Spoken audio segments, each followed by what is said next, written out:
Good morning, good afternoon, good evening, everybody. I am Mariusz Esposito, and I come from Italy. I want to share my screen. Wait a moment.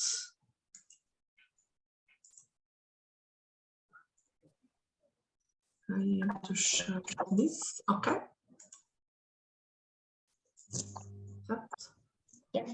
Now we are live stream. You can salute people. Good morning, good evening, good afternoon to all. Welcome with us with an interesting topic today: non-formal education in Europe. Let's hear Melissa Esposito, great educationist from Europe, from Italy. Welcome, Melissa. She will talk about Vedic mathematics. Yes. Good evening, good afternoon, good morning, everybody. My name is Mariusz Esposito, and I am from Italy. I am a high school math teacher, and I am interested in different and various projects, including e-twinning projects that allow twinning between different European schools. And I won a lot of quality labels. I have been teaching for more than 29 years after graduating in 1994, and I am a near-point certified educator, verified educator on Kahoot Academy, and a puzzle coach and a weekly community leader. I am a global community leader for GEN Global Education Network. I have an addiction to teaching. I deal with gamification and coding. I write mathematics texts for an Italian platform, www.idoboom.it, that converts them into educational videos.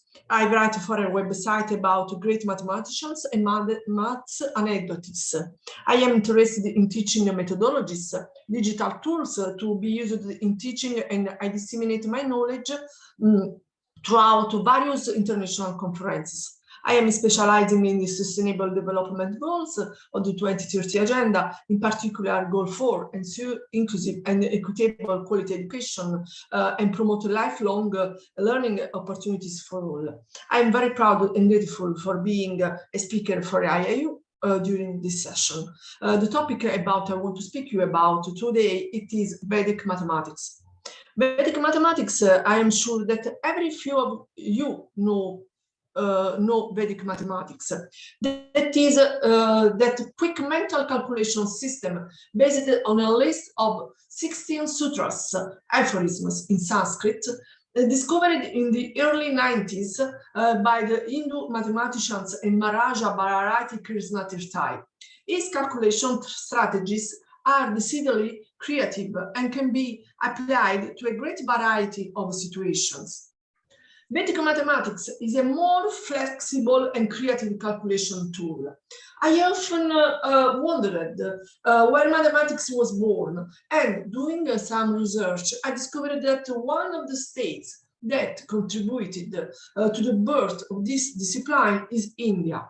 Thanks to its numerous discoveries, India played a fundamental role in the development of mathematics, which tool took place between 1000 and 200 before Christ. In fact, the first mathematical studies were carried out around 1000 before Christ.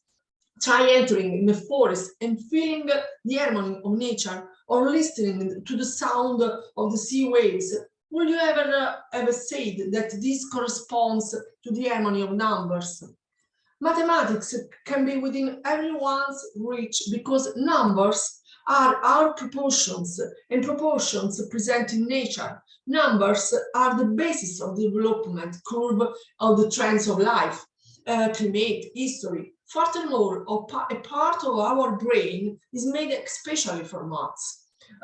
It is in this part that makes us understand, for example, the distance of an object from us, or how to divide an element, or to know the quantities. Often, the word mathematics makes adults think of something difficult, of negative experiences. Teaching mathematics to the new generations in a flexible, fun way has a direct consequence of nature becomes a stimulating subject for children, a subject in which they are no longer the object of teaching, but the subject of learning in a logical, creative, and intuitive way. What has been discovered is that Vedic mathematics, in addition to being a neurobic of the brain, facilitates the calculation procedures leading to fun and pleasure. In fact, thanks to the word formulas called sutras, this mathematics flows into the mind in the same way our brain works. First of all, I want to speak to you about the zero. It is important to remember that the whole Western world is indebted to India for the introduction of the zero symbol. In fact, Greek culture had always had the terror of emptiness and nothingness, and had never introduced a symbol to represent it. We think of the Greek and Roman numbering system and the need to make practical calculation of the use of the abacus. The Hindu notation was introduced in Arabia in 1770, and then in Europe by the Arabs in Italy, in particular in Italy, my country, by Leonardo Pisano with the Fibonacci, with his Liber Abaci in 2002, introduces the 10 symbols. Thanks to the introduction of a round sign to indicate zero, the modern numbering system for integers has been completed, even if the appearance of the figures was very different from the current one. The basic principles were still acquired. The Indians knew that an equation admits two roots or solutions that could be negative or irrational, and they knew the calculation rules as a plus 0 is equal to a, and a minus 0 is equal to a, and a multiplied 0 is equal to 0. The 0 was treated like all the other numbers, and not as a number that represents the absence of a quantity, like today. With the introduction of the 10th digit, the modern integer numbering system was completed, which allows you to write any number, however large, and in any case small, without introducing new symbols. It is based on three fundamental principles. First, decimal base. Second, positional notation. And third, different symbols for each of the 10 digits. These zero groups are about the revolution in arithmetics, and thus appeared as something miraculous. From this mystical concept, there were a number of expressions that remained in the language, and that precisely hint at something secret, mysterious. The Arabs called it zero cifr, which in Latin became zifr. For other languages, cifr became cifra instead. That a new numbering system which facilitated arithmetic operations from cifr, that is in ciphers, deciphers, and etc., which all indicate something secret.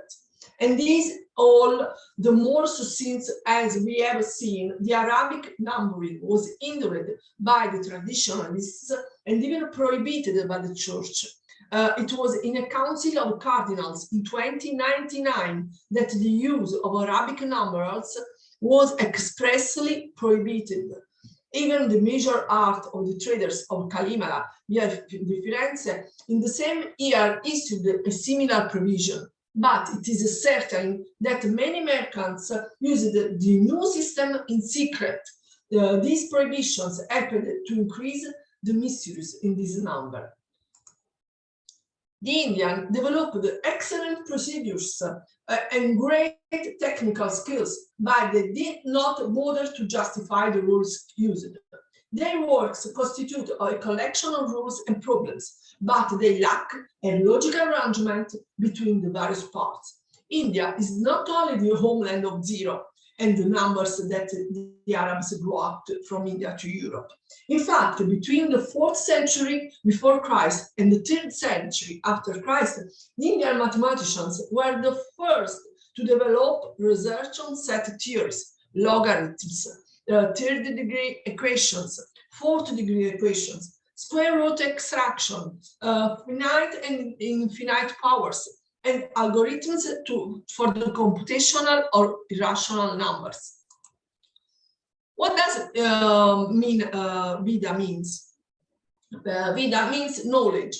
Vedic mathematics is a mathematics that dates back thousands of years, and it is contained in the Atharva Veda. It was rediscovered in the last decades of the last century by Bharati Krishnatishtai Maharaja, who reconstructed the ancient Vedic method. His study was taken up by Kenneth Williams, who adapted it to the Western method.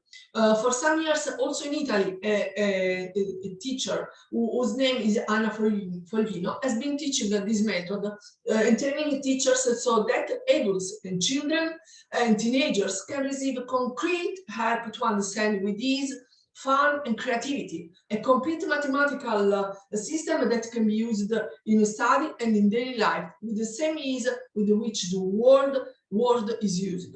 The ancient system of mathematics was rediscovered by the ancient Sanskrit texts known as the Vedas between 1911 and 1918 by Sri Bharati Krishnatishtai Maharaja. The Vedas are very ancient texts written between 300 years before Christ and contain sections on medicine, ethics, metaphysics, psychology, architecture, music, astronomy, grammar, etc. There are 4 Vedas. The last one, called Atharva Veda, contains the Vedic mathematics, called also Ganita Sutras.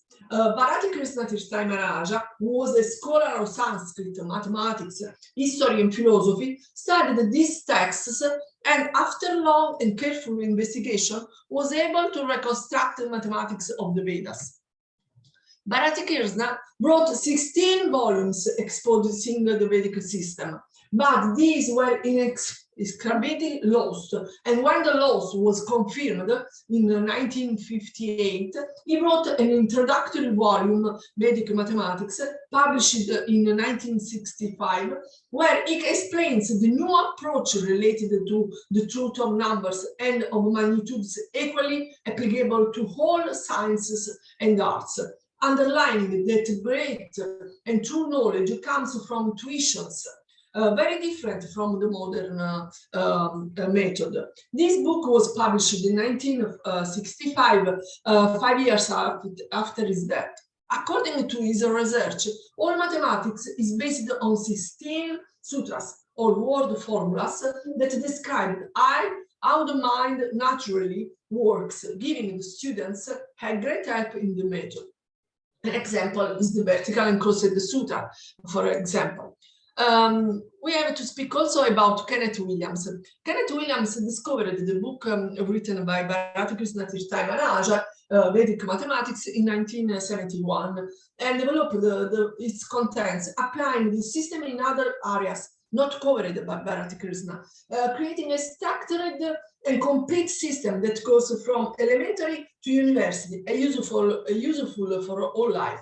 The system not only provides a surprising general and special methods previously unknown to modern mathematics, and is much more coherent and integrated.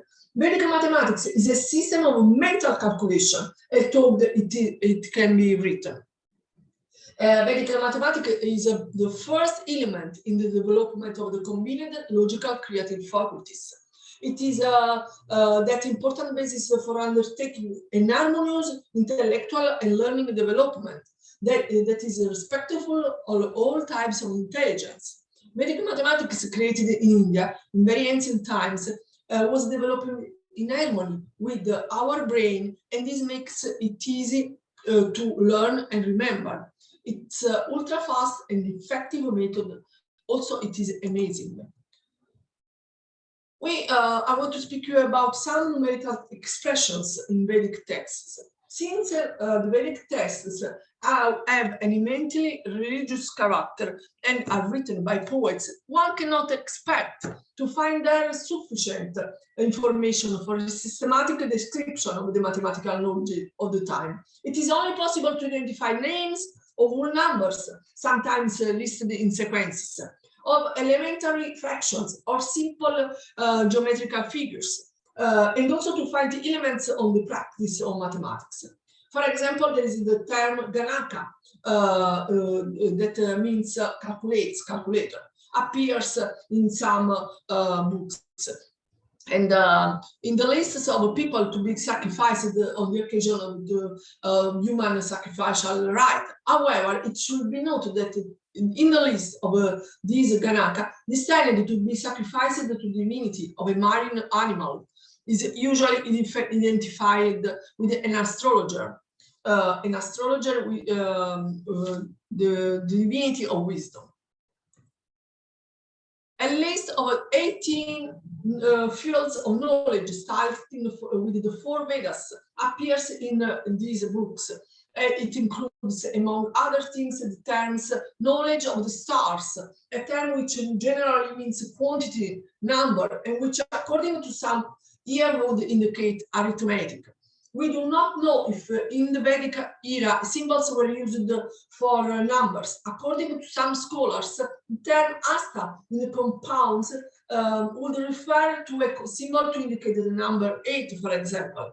But the hypothesis is rejected from other studies.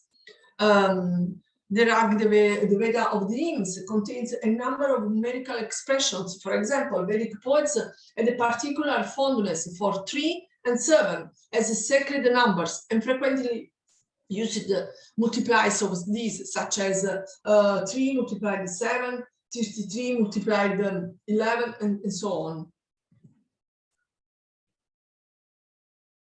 So these terms are used to count the number of bricks used in the construction of the altars, which increase in geometrical progression of a reason of 10. They appear in the sacrificial formulas, mantra, to be pronounced on the occasion of the anoma, the rite of the offering of food officiated in the certain phase of the horse sacrifice. The first mantra reads, health to 1, health to 2, health to 3, health to 19, health to 20, and so on, health to 100, health to 200, and so on. And the last mantra, for example, contains the names of the decimal powers mentioned above, from Sata to Barada, health to Sata, health to Susatra, and so on. So, as I said before, Vedic mathematics is based on sutras, word formulas that direct our brain in the type of desired operation. Its characteristics ensure that Vedic mathematics attracts everyone, including artists, writers, as well as logicians. Thanks to the Vedic system, too, the children come into contact with the numbers in a serene way. The Vedic mathematics learned from the parents gives way to its use in practical life without the need of technological support. How satisfying to be able to calculate a percentage in mind in less than 5 seconds, for example. What self-esteem to calculate the change when shopping before the cashier without the aid of a calculator. So Vedic mathematics leads to rediscovering the dormant mathematical genius within you. It brings out more security and trust, and it is a complete mathematical system that includes education starting from elementary school up to university. This mathematics, which represents the origins of mathematics, becomes a valuable support and an element of motivation for traditional mathematics. It creates a mental elasticity and gives teachers new tools to make them more exciting and capture the attention of their pupils. It leads to new reasonings, to be more intuitive, and to better understand what children are usually taught. Furthermore, children with dyslexia benefit from it, as some studies say.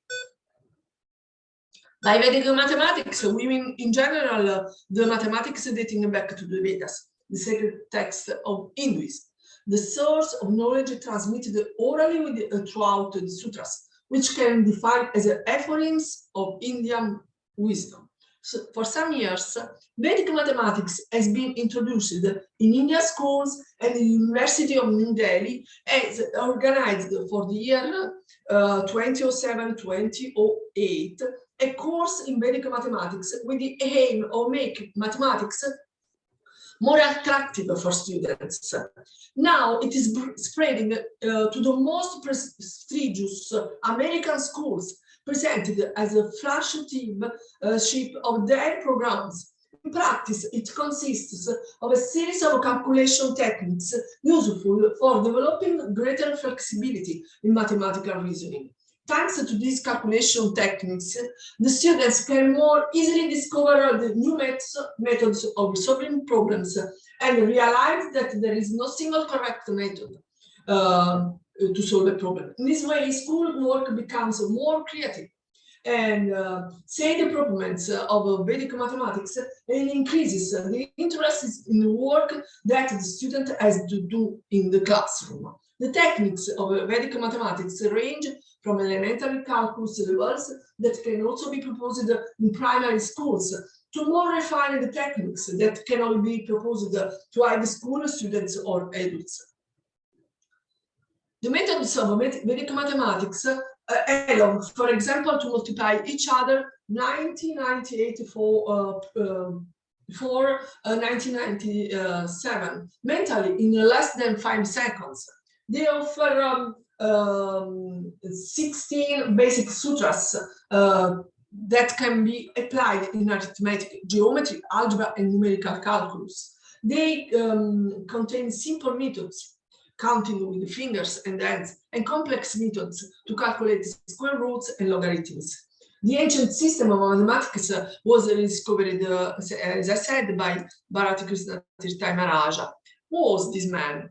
The author of the book from which the conversation about Vedic mathematics is largely derived is Sri Bharati Krishnatirath Maharaja, known as Gurudeva, a person of exceptional intelligence, given the excellent results in all disciplines he had as a student and the contributions of the highest level in the various international institutions given sequentially. But very great and burning was his desire for spiritual knowledge, and so he retired to study in 1911 for 8 years advanced Vedic philosophy and to practice the highest and most vigorous yoga sadhana in the nearby forest. Having attained the deepest meditation and the highest spiritual elevation, he was admitted to the sacred order of sannyasa and thus began to travel to every corner of India and in the world for 35 years to bring the holy spiritual teachings, not sparing even when health began to fail. He had collected his teachings in 16 volumes, one of each sutra, but deposited in the house of one of his students. They have been lost. Only the first has been rewritten is the one referred to. The hallmarks of this time were insatiable curiosity and an exceptional memory. He first obtained the baccalaureate in 1902, ranking the first on the 11th year he obtained the degree of master in all disciplines chosen, obtaining the maximum score. He was also a deeply spiritual man who practiced yoga meditation intensely. In 1925, he became Shankaraya, head of a traditional Hindu monastery, Matas, in the city of Puri, in the Bay of Bengal. The Vedic mathematics that he claims to have discovered consists of 16 sutras that our Tirthai claims to have drawn from the Vedas. Even if in the Vedas they are not found in direct form, but have been in some way deduced thanks to them, to the revelation. The Vedas are a set of sacred texts written in Sanskrit that form the basis of the heterogeneous religion movement called Hinduism. And here you can see, excuse me, You can see all a little. Oh.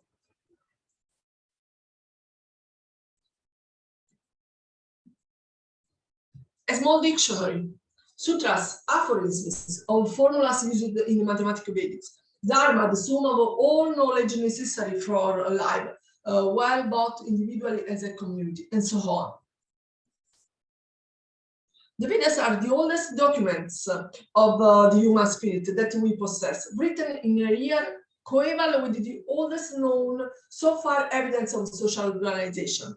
Far prior to the rise of Greek civilization, antecedent to the most ancient remains discovered so far of the Assyrian Empire, probably contemporary only with the most ancient Hebrew writings and later only to the Egyptian dynasties, of which, however, very little is still known beyond the simple names. However, it is difficult to give a precise dating.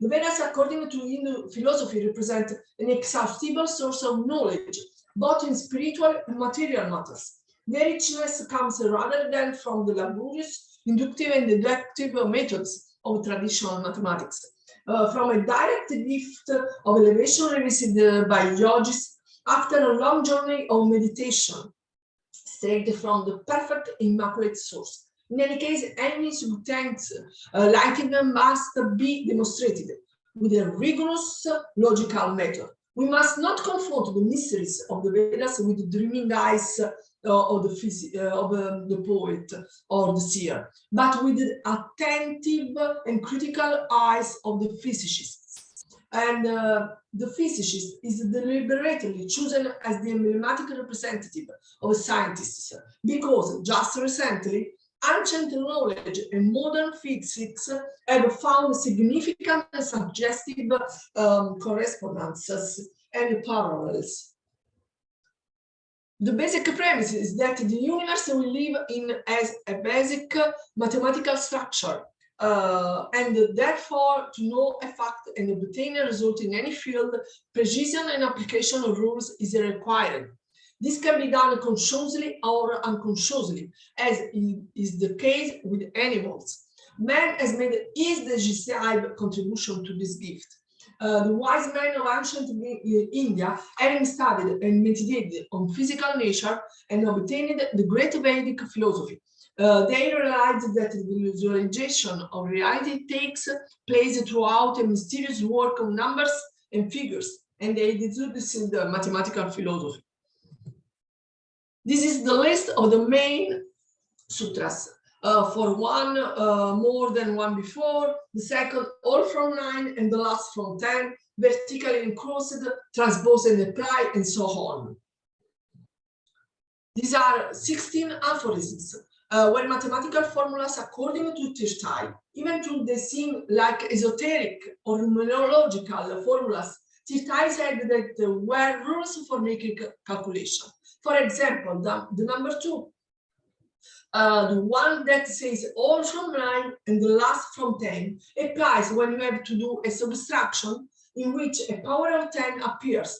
For example, 1000 minus 753 is solved starting from the left by subtracting 6 from 9.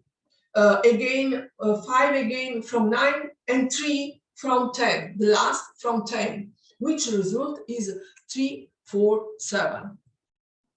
With these 16 aphorisms, Tirtai argued that the mathematics that students learn over about 15 years of study could be learned only in 8 months. Since he was not only a great scholar, but also a great speaker, wherever he went, he achieved enormous success. People were amazed by his method and wondered in amazement if Vedic mathematics was mathematics or magic, to which he replied, both. It's magic until you understand it. Then it's mathematics. At the age of 82, in 1958, 2 years before his death, he went to United States, and among the places where he spoke was also in the California Institute of Technology. He said that he has studied a lot of mathematics and metaphysics in equal measure and without any difficulty. And he went on to explain how he had drawn his famous 16 aphorisms from the Vedas, discovering what other scholars of those texts has missed. And now let's begin to do magic.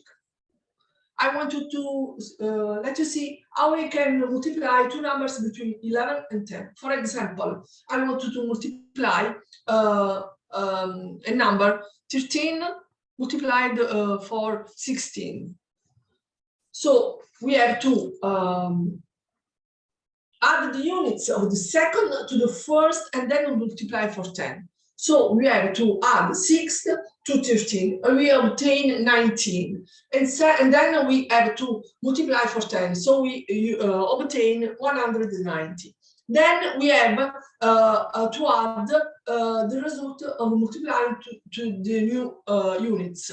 3 multiplied 6, we obtain 18. So we have to add 190 plus 18. So we obtain 208 in this case.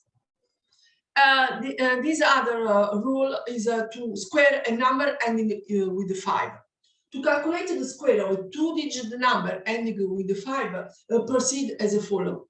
Multiply the 10-digit by its next and follow the result of this multiplication by 5 squared, that is by 25. So, for example, in this example, we want to square 75. 70, I have to multiply 70 for his next. So we have to multiply 7 for 8, 7 plus 1, and we obtain 56. Then we have to write 25. The result is 5,625, and it is very easy.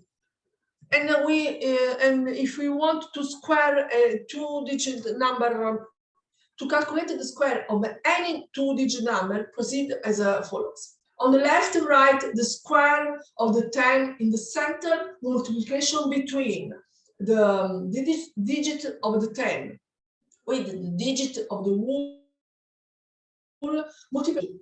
And on the right, the square of the digit of units, obviously taking into account the carryovers. In this example, we calculated the square of 68. On the right, I write 6 squared, and we obtain 36. In the middle, I write, I multiply 6, 8, and 2, and I obtain 64. And on the left and on the right, I multiply 8 for 8.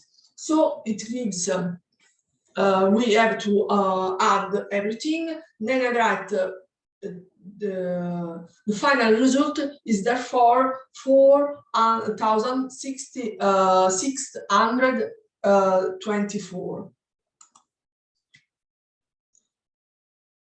The multiplication method of Armenian mathematics works also with the 2-digit numbers. For example, with this multiplication, 98 multiplied for 62. Clearly, you will have to subtract from 100. So 98 minus 100 is minus 2, and 62 minus 100 is minus 38. To be written next to the numbers to be multiplied, as you can see in this square. At this point, using the diagonals, we obtain the first 2 digits of the solution. 98 minus 38 is 60, and or similarly, 62 minus 2, and then we obtain 60. Then will be written under the matrix, while the last 2 digits will be obtained in the form simple multiplication. Minus 2 multiplied by minus 38, it is equal to 76, and therefore the solution will be 6,076 or 6,076. And in this part of the page, we can see the explanation, the mathematical explanation. Another way to multiply two-digit numbers, but it is not the only technique that can be used in Vedic mathematics to multiply two numbers. The predilection for the elementary solution of multiplication is understood by the difficulty of carrying out this operation by subjects without schooling, or as pure fun in finding variance in the execution of an arithmetic operation. With the aphorism system number 3 vertically and diagonally, we proceed in this way. If we have to calculate, for example, 61/4 multiplied by 37, multiply vertically 1 and 7, and then multiply the diagonals and add 6 multiplied 7 and 3 multiplied 1. So we obtain 60 multiplied 7, we obtain 42. 3 multiplied 1, we obtain 3. So 42 plus 3, we have 45. And we write it like this. With the carryover, finally, multiply the two numbers and the first column left, 6 and 3, vertically, to which the carryover of 4 will be added, 4 of the 43. So we obtain 2,257.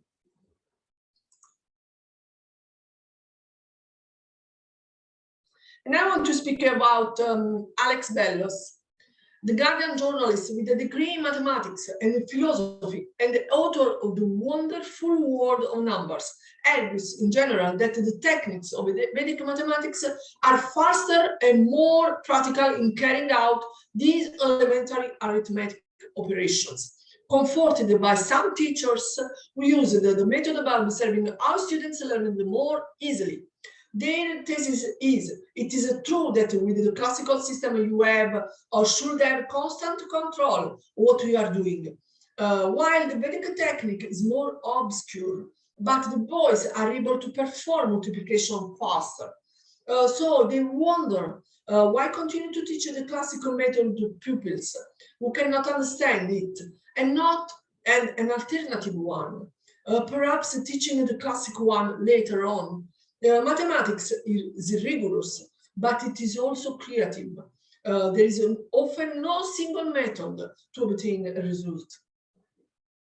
Intrigued by the simplicity of some of the techniques of Vedic mathematics, Bellos carries out a research and discovers that the system of diagonals, vertically and diagonally, aphorism 3, is also reported by Leonardo Fibonacci in his Liber Abaci, plus in the aphorism tutti da 9 and the last from 10, all from 9 and the last from 10 was a system used in the medieval in many arithmetic textbooks. Furthermore, it is conceivable that from these two predecessors of Vedic tricks derived the use of an x in the multiplication to indicate precisely the diagonals. Vedic mathematics is a set of techniques discovered and rediscovered by a profound thinker with the aim of teaching arithmetic and stimulating the creative aspect, which is also fundamental in mathematics. Indian mathematics has provided other important contributions to mathematics, and even these calculation techniques, often known as and used previously, demonstrated the importance of the Indian influence in this subject, as well as the importance of imagination in solving problems, stimulating the curiosity, and providing faster calculation tools. In conclusion, we can say that with Vedic mathematics, pupils progress faster. This type of mathematics has positive aspects, as it improves the learning of traditional mathematics, as well as it is fun, easy, and passionate. And all these characteristics are the basis of learning. Knowing another method can be a stimulus to deepen and develop mathematical creativity.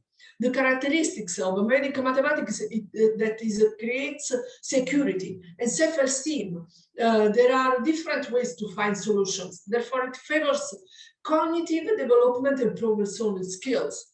Very important for pupils with specific learning disabilities, Recent studies have shown that using the creative hemisphere in mathematics is essential for harmonious development and improves intuition and emotional involvement. It is important to note that ancient Indian scholars used this original computation system in all known branches of sciences. These sages, having a great understanding of mathematics, realized that every science available for knowledge of man was directly or indirectly associated with mathematics. So they developed an efficient and simple methodology for dealing with the mathematics. All the great Indian mathematicians were students of Vedic mathematics. The algebraic calculation behind Vedic mathematics has, in addition to unadopted cultural value, also great didactic values. Calculating quickly in mind throughout the sutras, it is in fact extremely stimulating for students. Furthermore, Vedic mathematics helps to develop greater flexibility of reasoning, demonstrating that there is no single and universal method of calculation, and has been introduced a few years ago in major Indian university. There was a great attention to Indian culture, and where illustrious mathematicians such as Kenneth Williams or Satish Sharma were able to experiment this method with students of disadvantaged classes, obtaining really great school and educational achievements. So why not delve into this fascinating branch of mathematics?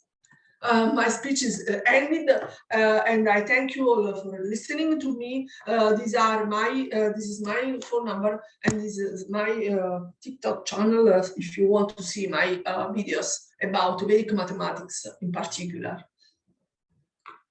Thank you so much, Melissa. I am a big fan of Vedic mathematics, big fan of you. You are expert.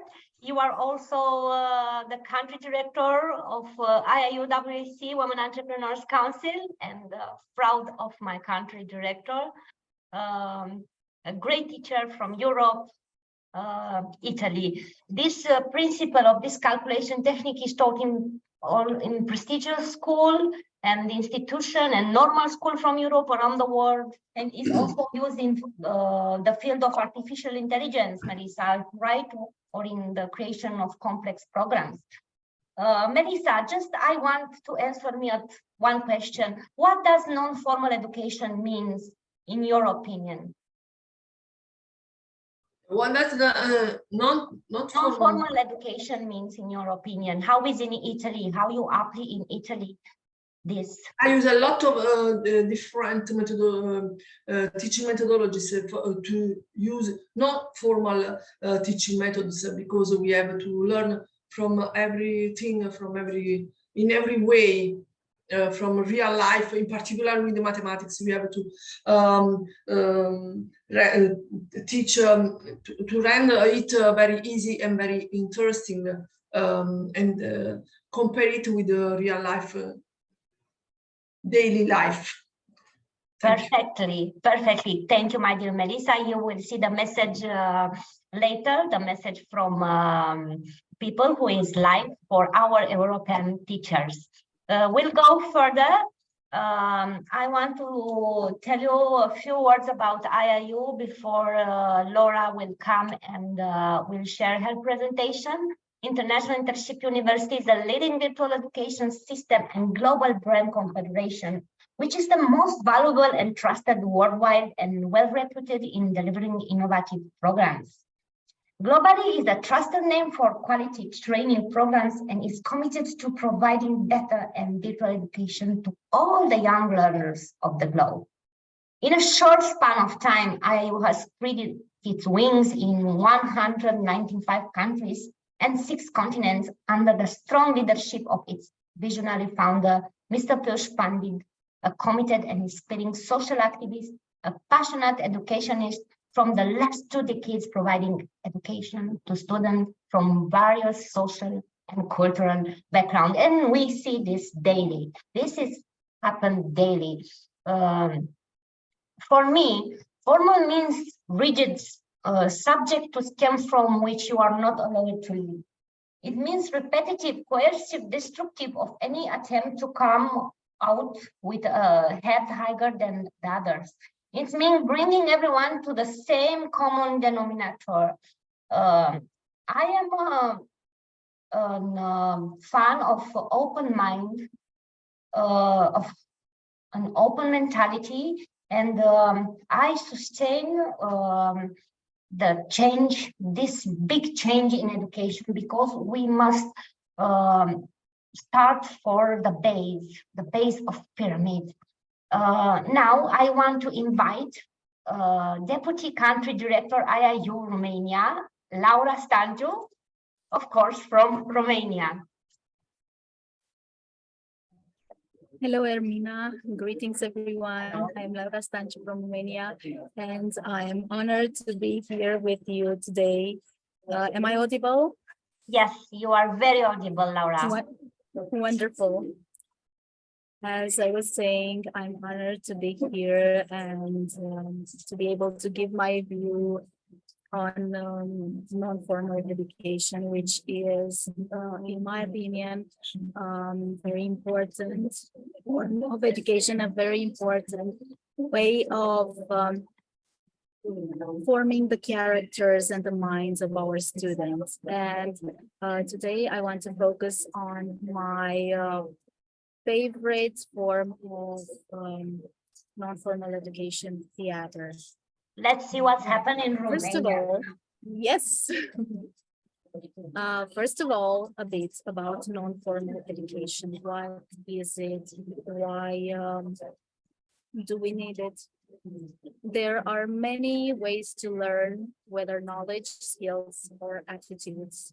We tend to distinguish between three main forms of learning.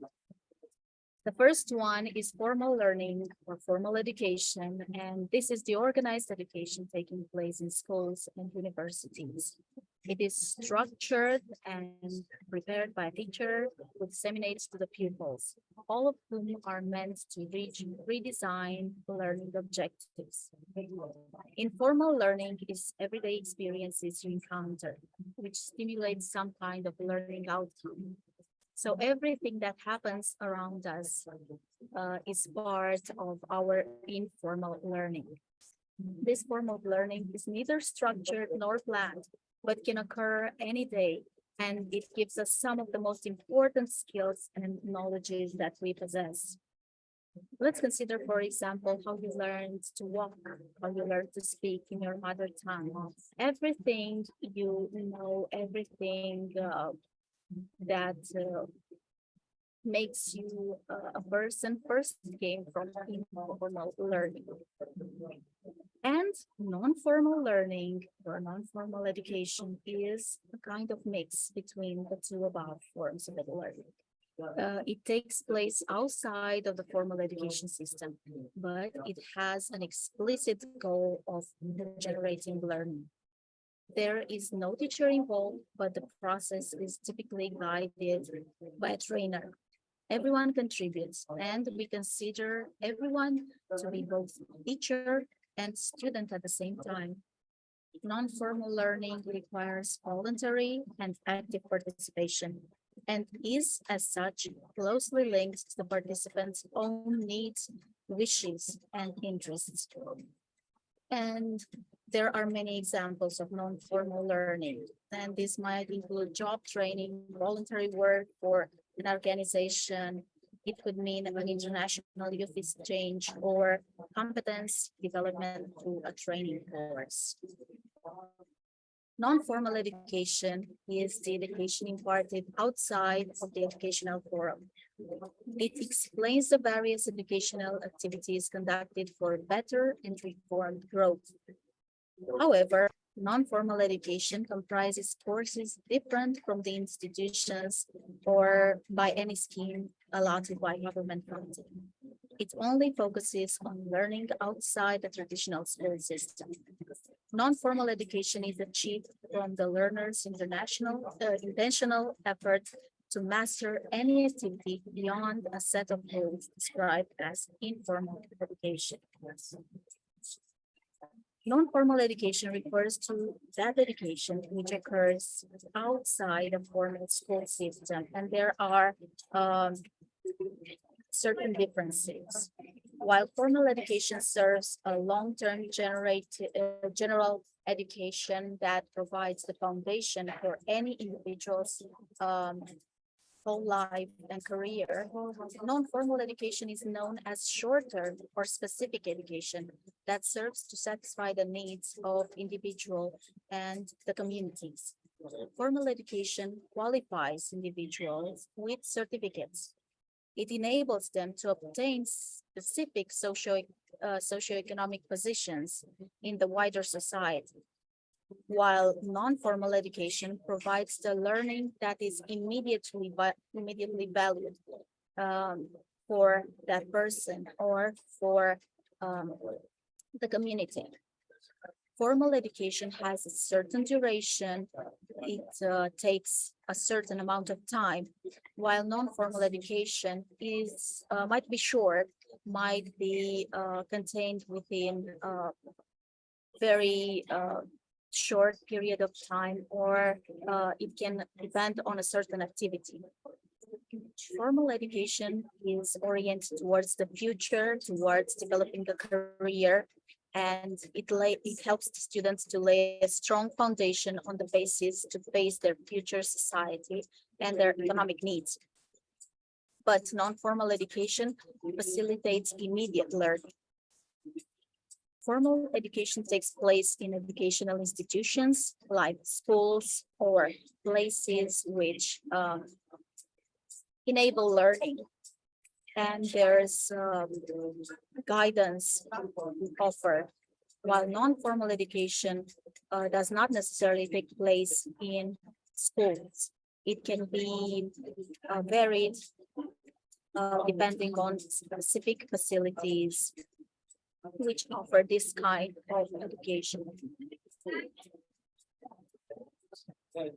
It is enabling a holistic growth, because non-formal education is a type of complementary education which helps the formal one. It comes to contribute to formal education, forming the child's critical thinking, and it has a broader concept of learning, focus, and practical knowledge. And now, coming to something that I'm very passionate about, the art of theater, because I believe that theater can really help the students in a variety of ways. I have always liked teaching students about theater, enabling them to discover their emotions through this art, because it is an art. And I have also enjoyed being on stage myself. So being there with the students and helping my students to overcome their fear of speaking in public and becoming a character in a play has brought me and them lots of happy moments. I believe theater is the ultimate immersive art form, and it targets multiple senses at the same time. Children, like adults, generally have different learning strengths. They are visual, spatial, auditory, or musical, verbal, linguistic, or physical, kinesthetic. Theater in education means the use of theater for purposes beyond entertainment. Performing on stage has the intention of changing knowledge, attitudes, and behavior, as the performances need to engage the audience's intellect and emotions in order to create an environment in which perception can be changed. There are many benefits brought by theater. Self-confidence being the first of them. Taking risks in class and performing for an audience. teach students to trust their ideas and abilities. This confidence will apply in nearly every aspect of their future, because it is very important to remember that when we teach students, we also form our characters. We don't only give them the knowledge they need for their future. Imagination. In a world addicted to technology, theater provides an outlet for making creative choices, thinking new ideas and interpreting the material in expressive ways that are an essence of drama. Empathy and tolerance. Acting roles from different situations, time periods, and cultures promotes compassion and tolerance for others. Cooperation and collaboration. Theater combines the creative ideas and abilities from its participants. Concentration. Playing, practicing, and performing develop a sustained focus of mind, body, and voice, which helps with other areas of life, including school. Communication is helped by the art of theater because drama enhances verbal and non-verbal expression of ideas. It improves voice projection, articulation, fluency of language, and persuasive speech. Problem solving.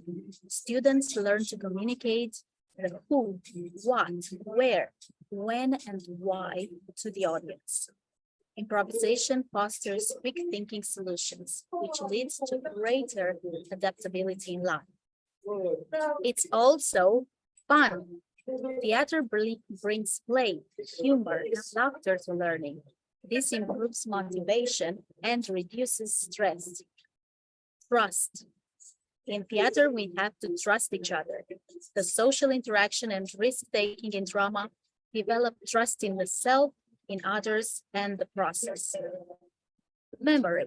Rehearsing and performing the words, the movements, and the cues strengthen the skill like a muscle. Social awareness. Legends, myths, poems, stories, and plays used in drama teach students about social issues and conflicts from cultures past, present, all over the world. Aesthetic appreciation. Participating in and viewing theater raise appreciation for this art form. It is important to raise a generation that understands, values, and supports theater's place in society. Numerous studies have been made and have connected drama involvement and academic achievement of students. In addition to having higher standardized test scores than their peers who do not experience the arts, students who participate in drama often experience improved reading comprehension, they maintain better attendance records, and they stay generally more engaged in school than their non-arts counterparts. Schools with arts integrated programs, even in low-income areas, report high academic involvement.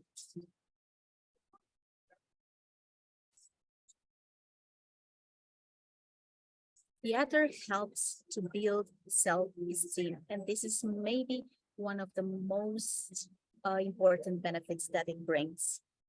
In addition to building social and communication skills overall, involvement in drama, courses, and performance has been shown to improve students' self-esteem as well as their confidence in their academic abilities. High school students who are highly involved in drama demonstrate an elevated self-concept over those who are not involved. Playwriting original works and dramatic presentation of existing works can help to build the self-esteem and communication skills of high school students. The act of performing can help students and youth recognize their potential for success and improve their confidence. Theater can also help because we can teach tolerance. Schools should be peaceful learning environments where children should learn more than the subject taught in textbooks.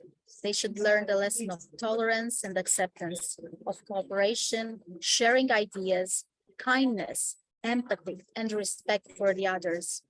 And in our school, we believe in these values, and we try to create an environment where students feel safe and they feel encouraged to learn and to explore and to discover their own path to success.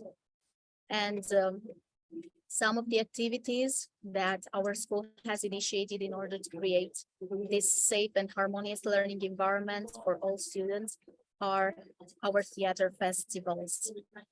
Because our goal is to have students who are motivated to learn, who want to improve their skills, but besides the prizes that they win, the awards and the great academic results, we want students who are kind, who help each other, who know the value of friendship. We want our classrooms to be peaceful environments where there is no place for bullying or violence, where the only values that are accepted are positive ones. This is one of the posters made for our school festival called My Fest. The students worked together to design posters for the festival, to rehearse the lines and to help each other be part of this event. They shared their joy, their energy, and motivation. We also contacted the press in order to have articles about the school festival, because every action, every activity done by the students needs to be rewarded and also seen by the community. When their parents saw their results, they saw the benefits that these actions bring. And I believe they also influence the community through the messages that they transmitted through their plays. These are some images of our students on stage performing and also receiving awards, as you can see in the picture. And I believe that nothing can compare to this joy. Theater in education can make information for people easier to understand, to process, and to retain, especially complex topics that involve human emotions and interpersonal relationships.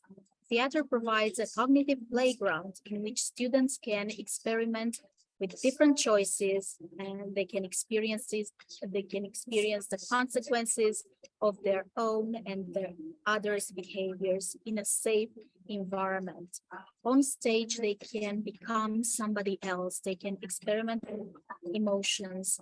They can try to be in different situations in a safe way. Integrating role play and different parts of the theater in the teaching process raises students' social awareness. They become more aware of others, of what others may think, and how their actions can influence everything from their peers to the life of the community. It improves their self-confidence, as I have mentioned before. It encourages their imagination, improves their memory and communication skills, and it makes them realize that they need empathy and tolerance in their lives. Students are encouraged to write their own plays, to take place, make different situations happen on the stage, and also to be playwrights, to create the backgrounds, to create costumes and everything that is part of a play. These are our proud students. And there are many ways in which the students can be part of the festival, and there are many ways in which we encourage them to discover their own talent. because every student has the chance to show their abilities. Maybe they are not very talented actors, but they can still take part as costume designers, decorators. Everything that they do is helping the play become a success. The festival allows the students to choose the plays they want to perform, or they can create their own. And many times they we have seen that they can create amazing theater plays and dialogues which reflect their own realities. This way we can see what is in their hearts, what is in their minds, and how our students think. And sometimes we can see that in their dialogues, their problems are reflected, their realities, their fears, their anxieties, and maybe their hopes for the future. And I believe that as educators, we should really learn to listen to their voices. We need to support them and to hear their message. Maybe they don't have the courage to say it out loud, but they can say it through role play and through theater. If we recognize our problems, we can offer solutions. Many students are shy, they don't feel comfortable talking about their problems, but theater helps them. Theater gives them a role, and by giving them a role, we can pretend they are somebody else, and it's easier for them to talk and to express their opinions.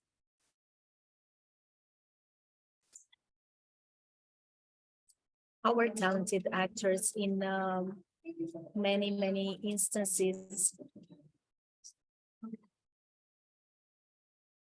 And I would also like to tell you about other projects, other types of non-formal education that help our students develop their personality and become better human beings.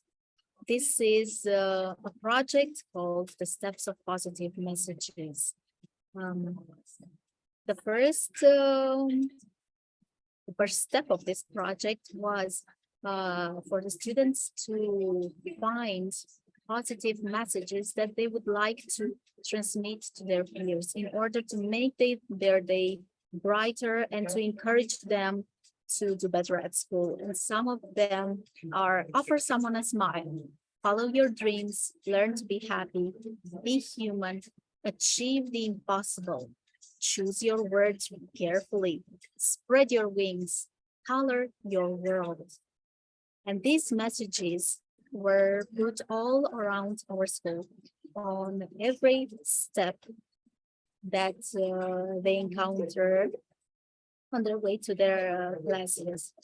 And I believe this helps them start their day with a smile. There are many projects and activities which are part of non-formal education. And we have taken part in SDG-related projects. We have volunteered, donated. For example, in this picture, you can see a Christmas activity where students gathered lots of toys and made for children from different parts of the country happy by giving them a small token for Christmas. SDG activities, and we learned that even through Minecraft or drawings, we can help to make the world a better place. The students learn to make connections and to find ways, innovative ways of talking about SDGs and spreading the word about global goals through different means. And I would like to leave you with the words of our school song. Today we learned what we want to become. We want to learn to do our best. A beautiful dream isn't only a dream. In our school, it can be achieved. Let's study, let's hope, let's be better, let's win. Today I'm happy, the world is mine, and I'll make it a better place. remember to follow your dreams. Thank you so much for inviting me today. Thank you so much, my dear Laura. Extraordinary presentation, beautiful presentation. Do you think there is any connection between non-formal and formal education? Does it exist in Romania? Yes, well, we need both of them. Non-formal education completes the formal one. And yes, there are so many projects in Romania which help our students to realize how important it is to help our communities, to help the planet, to try to always become better as a person. Like I said, theater can help, but not only that, there are so many projects and activities, and teachers always try to be involved in this kind of activities. We each can do our part to make this world a bit better every day by planting a tree, by expressing ourselves, by becoming a bit more tolerant. So everything contributes to how we become a better person. Thank you so much, dear Laura. Thank you. Excellent. Proud of you. And now I want to invite another great teacher, principal, IIU country director Poland from Europe, Mariusz Wojciński. Welcome, Mariusz. Welcome. I know you have such an interesting topic today. We are curious. I hope so. I hope so. I hear about non-formal education in your countries, in your school.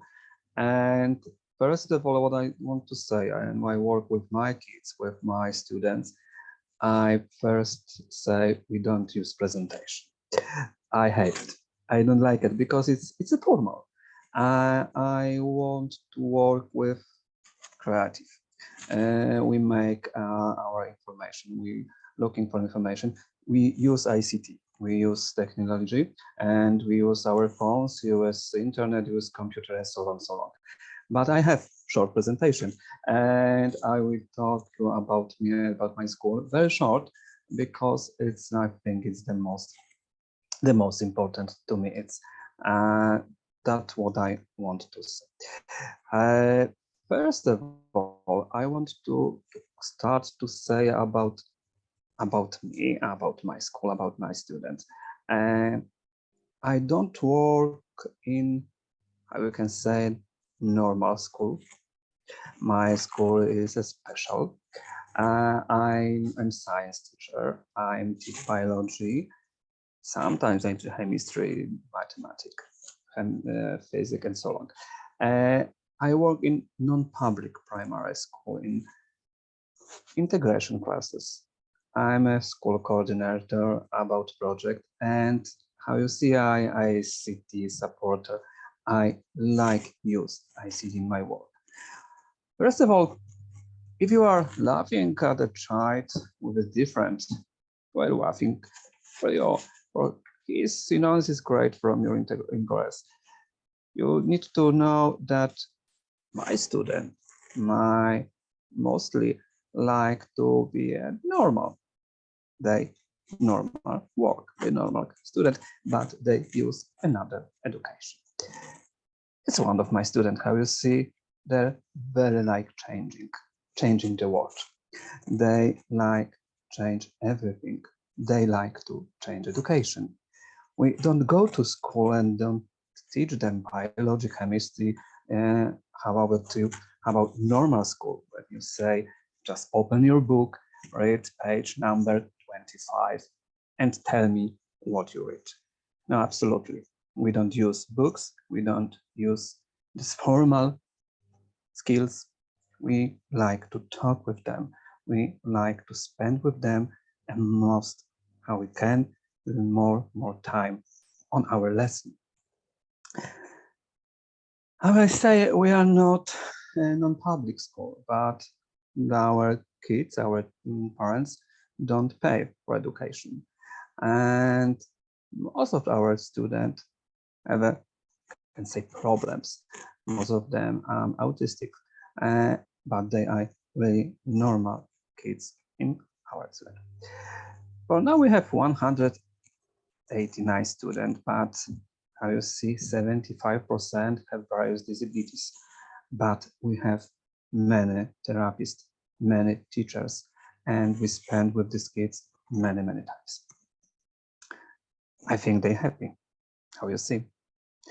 They like spend the time. They with us. They like to talk with us. They like learn. In another case, what we do? How I say, we use ICT. We make many meetings online when our kids can't go to school. They need to stay at home. They can't use Meets. Another, usually we use Google, but sometimes Microsoft too. And we meet with them, online meet. I would say they are happy. They talk with us, they sing with us, they learn everything. It's one of form our work is, I would say, it's World Autism Awareness Day. What we do now, we make a plug, make information, make a blue heart, and go to the street, go to speak with another people. Our kids go to stay to ask our people in our city, what do you think? What is autism? What do you think? How I feel with you?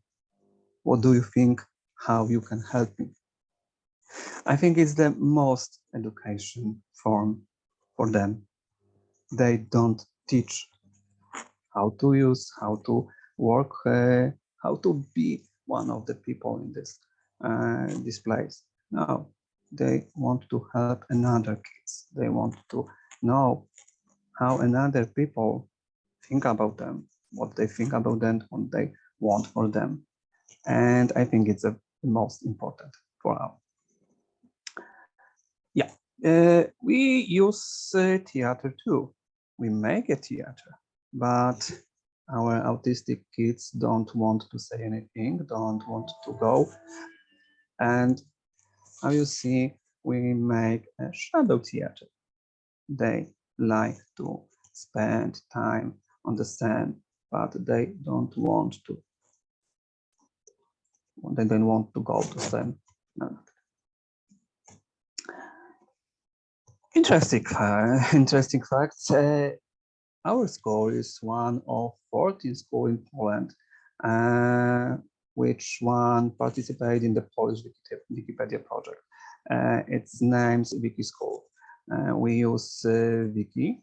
Wikipedia is a special internet encyclopedia, and we use on the lesson. We make information, we write information in the internet, and we spend time with another people who make it too.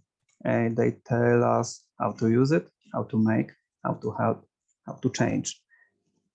I think it's the most important. It's one of the meets with another people, one of the actors, one of the journalists. You see, we can learn about encyclopedia. How you see, students with special education needs use various applications of daily basic.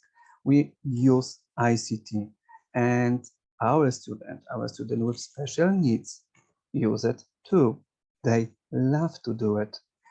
For example, as a jump artist, a new pot is a Mentimeter with a Wikilet. We use Canva. Okay, it's my information how to contact with me, but I want to just give a minute.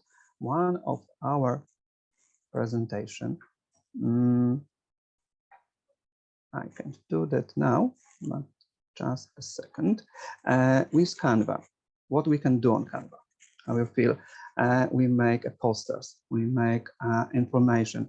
Our kids make websites too. We have many international project, we very like to help to understand how to use water, how to use nature, how to help nature, and so on. And they make many posters on this project, and they use Canva. It's the most important. They have 12 years old. It's not a big one, but they really like to work with another pictures, another programs, and so on. Okay. It's one of posters. When we work in the project with another schools, with another country, we need to talk in English. How you see, I'm not English teacher, my English is not very good, but they try to themselves, they try to talk with kids in another school, in another countries, and they need to learn English, they need to use English on normal education.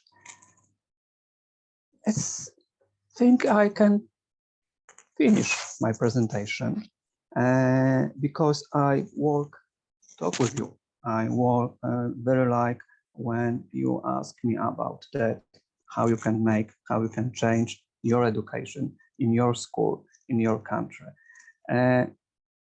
It's the most important information. It's not normal in Poland. Usually in Polish school, we use books, we teach normally. For example, my school is different, and we want to change education in Poland. We want to change education in our schools in Poland. I think you can do it. Thank you very much. Extraordinary. Did you hear me? I think you are. Yeah. Excellent. Yes, Proud of you. Proud of you. And I admire your mentality, your open mentality. Indeed, we in Europe, we love to talk freely. We not do PPT, and I encourage this also. And the true work and the teachers, I think they are the truly winners in your school, and a school like you. I always say this because there is a hard work, and there are children with an open heart. They need, first of all, they need our love. They need us, not like closed teacher, closed mind. They need our open mind. They need this. They need this. They need us with an open mind. This I want to see. Yes, I think they, my children, my kids, my students, are changing the world, changing our world. They go to the people and tell them, yeah, we are normally, and it's nothing else. But they have many problems in our society. But in another countries, it's the same problem too, and we need to change it. Exactly. Mariusz, do you think there is a connection between non-formal and formal education? Does it exist in Poland? Yes, we try to change education. We try to change to non-formal education. It's very hard. Many of teachers don't want to do that because they have old materials and they open books, open their notebook, and they tell, I have everything. Why I need to change? Because to change the world. The world was a change. These kids was a change. These kids are another and different one, and they like to work in another form. They like to work with ICT, how I said, but they love to have phone. They love to have computer and internet. It's normal for them. And why we don't need to change in school? When we don't change school for that, but it's very hard to do. Exactly. You have so much right. Because we are lost in so many papers. I think all over the world, principals and all teachers, they are lost. They are covered of statistics and papers, and maybe we don't have time to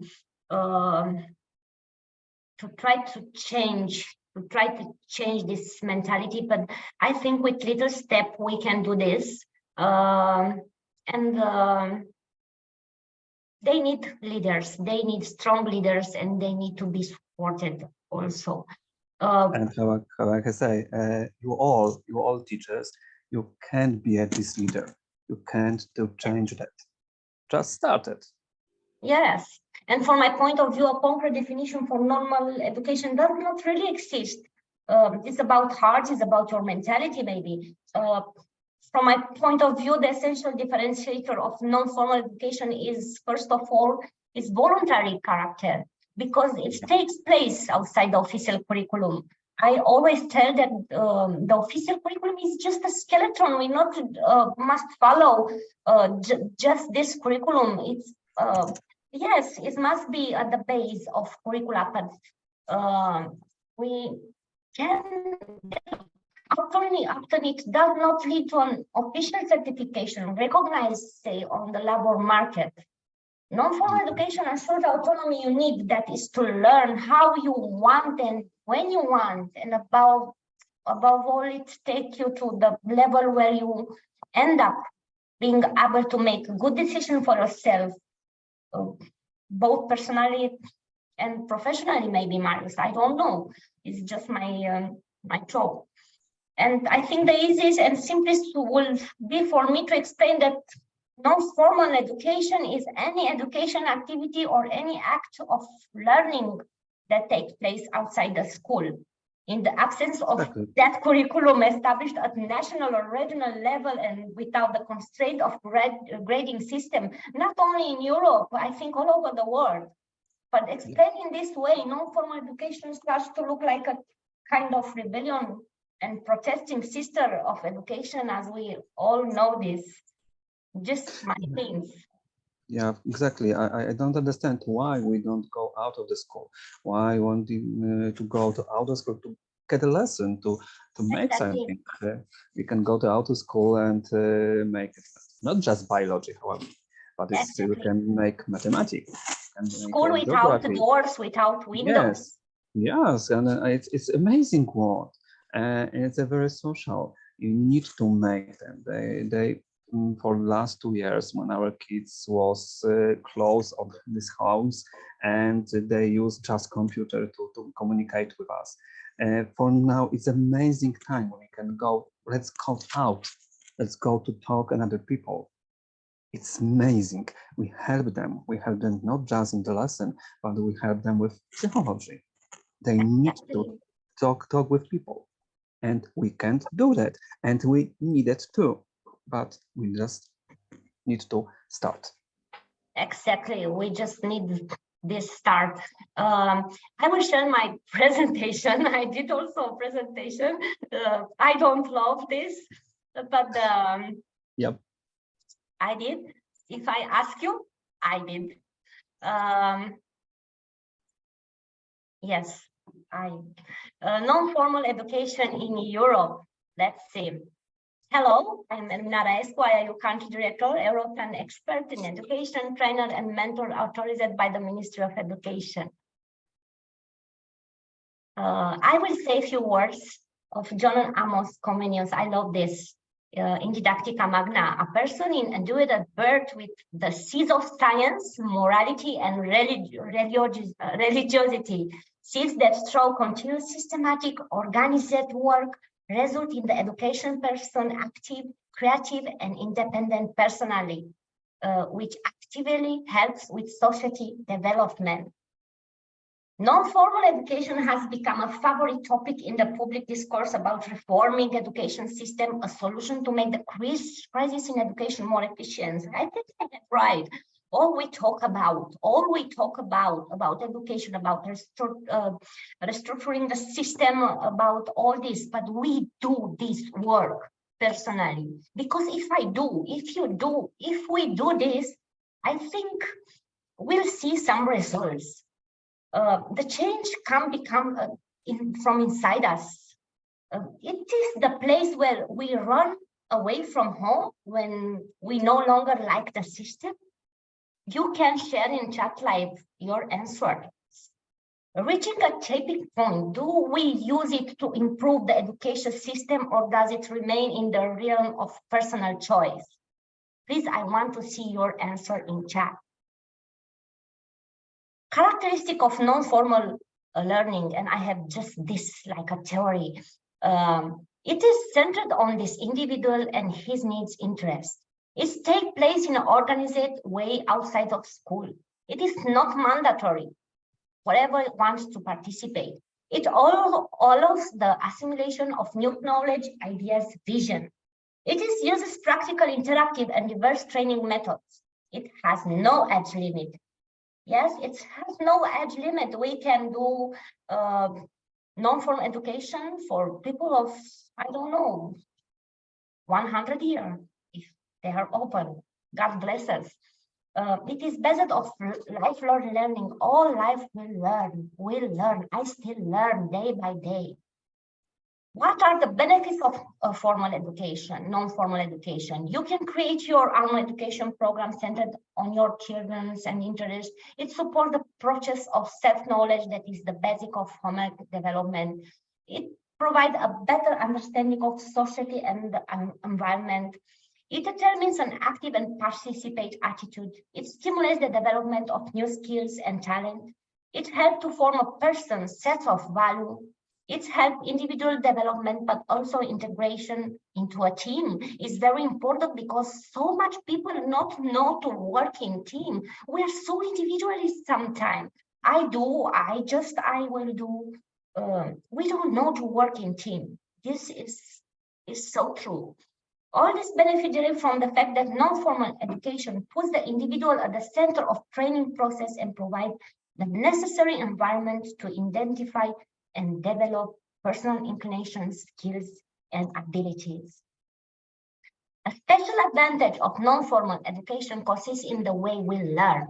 We all know that the effects of education, we are extraordinarily dependent on methods. Yes, I use cope methods. I use this. It's not means that I have an open mind. It's not mean that if I take like a robot or if I work like a robot, I have task. You give me task and I do like this because I have a task. No, I must create. Creation. Creativity is the sign of intelligence. This is the reason why non-formal education considerably use diverse dynamic activities and interactive the most of the time have the role of making us the work not only on this subject in question, but also on our qualities, such as creativity, the ability to learn, lead, or work in a team. I told once that you can be born in a royal family, and you know that you have the education to be a leader. If you don't have that skills, that dignity, you are not a leader, you are just a copy of other leaders. Learning through experience is very crucial in contemporary Europe because one has to be very flexible and have a variety of other competences which are not necessarily transferred throughout in the formal education system.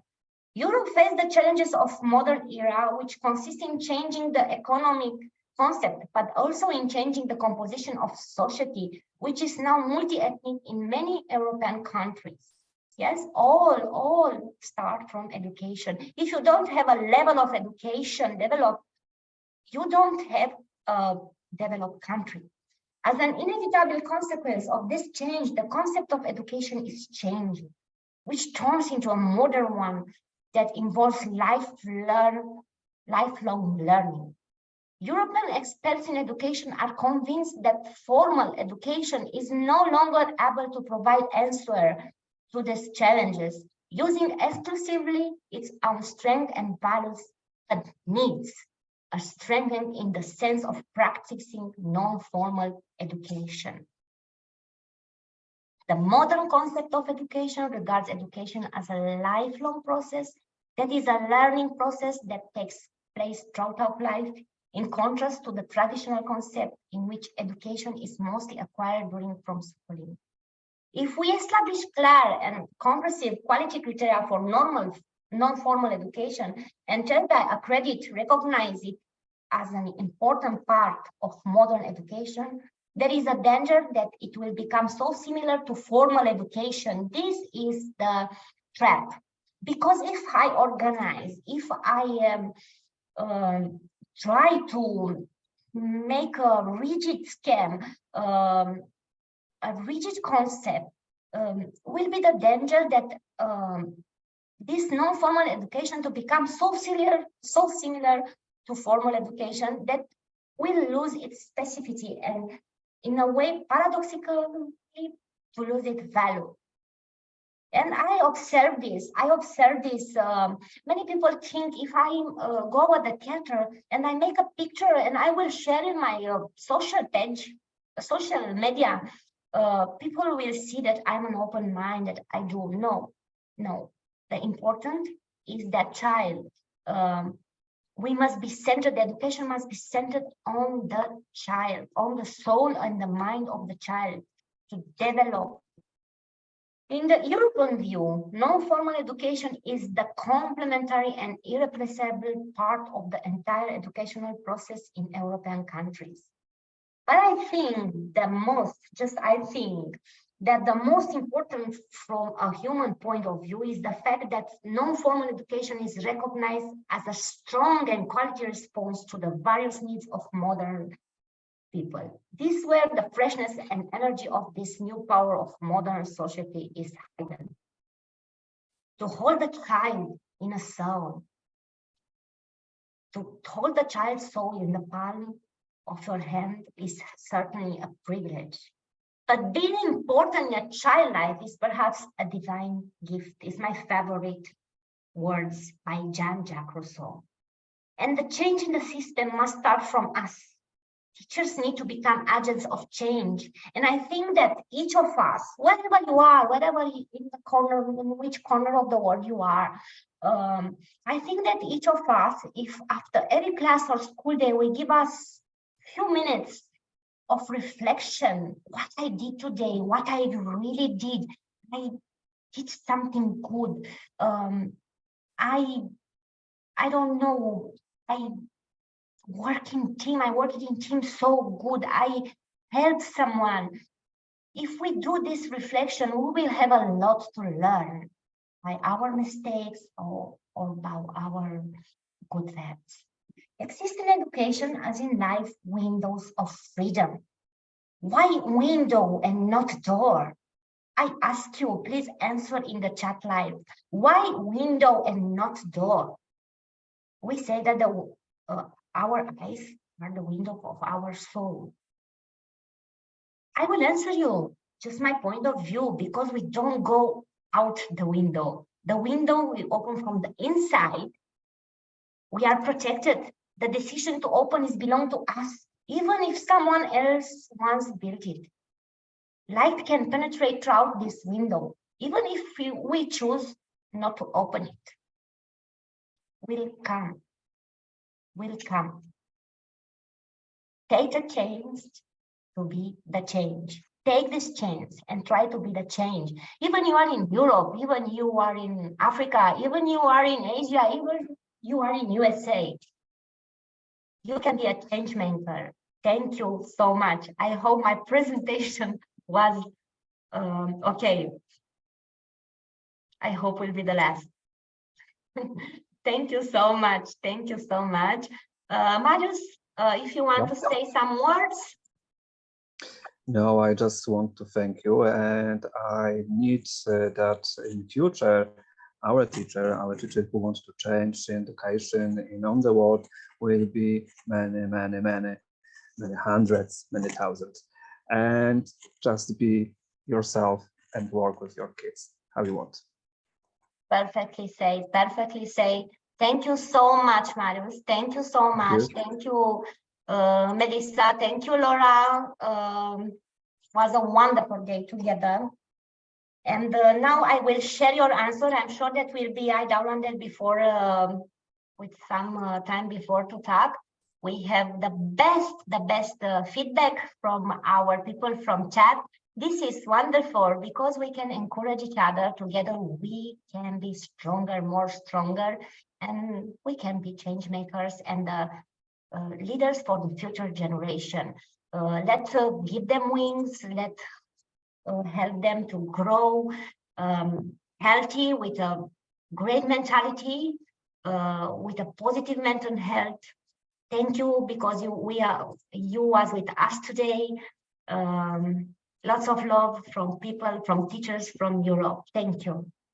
Thank you very much. You're all the best. You are the best. Thank you.